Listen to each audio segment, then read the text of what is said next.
Sarah, it's all been planned maybe more than a century ago. There is a plan called Sykes-Picot that came to this land after the First World War, and we were ruled by the Ottoman Empire. It was also a different kind of occupation.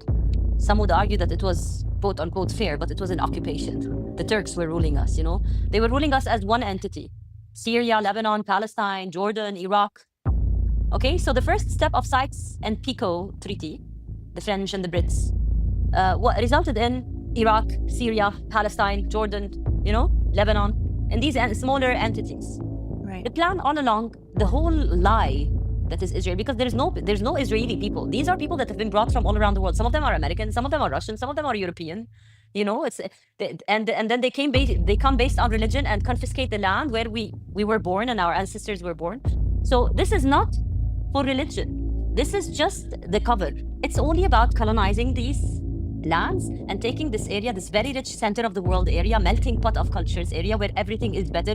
I would really patriotically and proudly say, in our land, thousands of years ago and up until now, we have the best situation, the best waters, the best agriculture, the best, I don't know, even the best humans. I would really argue that we even had, historically, Babylon, Phoenicia, Canaanite cultures.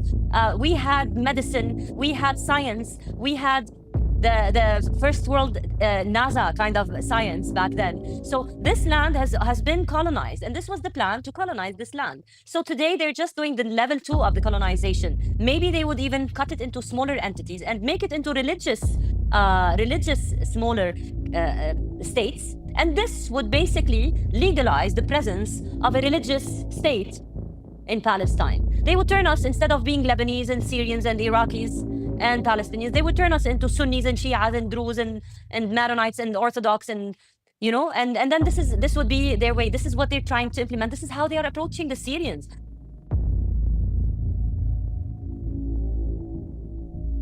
I mean, some people would argue and say the minorities.